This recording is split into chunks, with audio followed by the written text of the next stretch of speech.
Well, we have a unique situation in Hawaii that our Constitution, the Hawaii Constitution, is a little different than any other constitution in the United States. And the Hawaiian Constitution, Article 11, Sections 1 through 10, actually gives the environment rights, like a human would have rights. And it's called the Public Trust Doctrine. And in the Public Trust Doctrine, it states very clearly that the public trust resources, that is held in common by all the residents who live on the island, which include the air, the water, the reefs, the soil, the groundwater, that they are to be protected and conserved for current and future generations. And so when we realized that it was in our Constitution that this was supposed to be happening, a whole group of us began really working to be advocates for the Constitution, advocates for the INA, because no one was advocating in this capacity. And so we began a process of investigation and looking into this. And in that process, began to write a law, and then realized that another thing that's very interesting about the Hawaiian State Constitution is that there are no provisions, there's no vehicle, no pathway to do a statewide citizen initiative. Very similar to what California did with their labeling, or Washington did with their labeling, where the whole state is voting on an initiative process. That vehicle or that process is not available to us in Hawaii. But what we do have is the ability to affect our county. And so Maui County includes the island of Maui, the island of Molokai, and the island of Lanai, those key islands. And that's our entire county, and we can affect change there. And so we submitted an ordinance. The people, Alika, who spoke earlier, is one of the 5 citizens, because an organization can't bring forth an initiative, it has to be bring forth. So there are 5 citizens, Alika Atai, Bonnie Marsh, Dr. Lauren Pang, Dr. Mark Sheehan, and, oh my goodness, come on, Joe. I've forgotten the 5th one. I know this is silly because I know all of those so personally. Wait, Lauren, Mark, Alika, Bonnie, and someone else. Leohu Ryder. Leohu Ryder. Excuse me. I am so sorry. I apologize, Leohu. I'm thinking ahead of myself and what I want to say, and bringing them in, I lost it. So anyway, those 5 citizens brought forth this citizens initiative.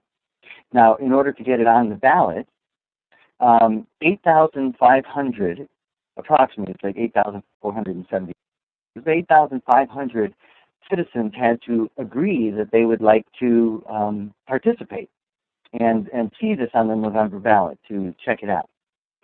And so you'll be hearing from Heather in a little bit, who became our coordinator of that petitioning process. And in the end, over 19,000 citizens signed this petition, wanting to see. Now, we have the voter turnout in Hawaii, and certainly in Maui County, than anywhere else in the nation. Less than 25% of the people normally vote. So we have approximately 160,000 people who live here on the island, and just over 40,000 of them vote. And just half, I mean, you know, it's 21,000 of that 42, and so seeing that 19,000 are already on board, of which were not qualified because they were unable to verify their registration. But nonetheless, every day, thousands more people are joining this movement, and thousands more people are registering to vote. And essentially, it's a done deal.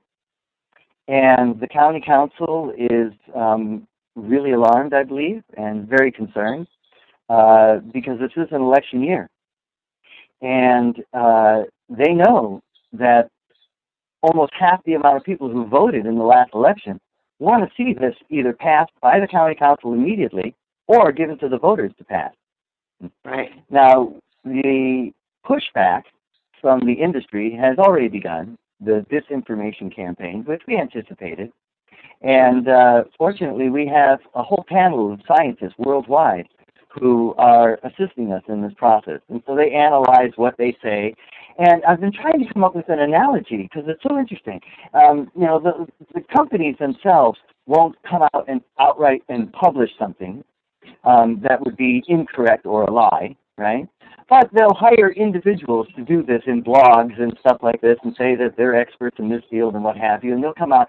And it's very similar to, like, if I were to say, the ocean is blue, right? Now, that's a true statement. The ocean is blue, right? But what part of the ocean? Because I've seen green parts of the ocean, and are we talking about just the water, or are we talking about the ground underneath it? Are we talking about fish? I mean, there's so many more aspects of, quote-unquote, the word ocean that a simple general statement, ocean is blue, is in fact true, but it's not a complete truth. And this is what they'll do. They'll say these little things, and sometimes they'll just outright lie. I mean, just outright lie. And Jackson County, in Oregon, basically their campaign that they had on TVs and everywhere was addressed directly to the biotech industry, and their campaign slogan was, "We don't believe you're bull." And wow. So, in a very similar way, we're going to have to educated people here. I'm sorry, Joe, but we're going to have to jump into Heather. We've got a lot of people to get to. I love what you're telling us. This is fantastic. This is great. And I think that we experience that with so many cases, right, where the misinformation. And so it's really about getting the people the right information. And the work that you all are doing is doing that. Thank you. Thank you, Joe.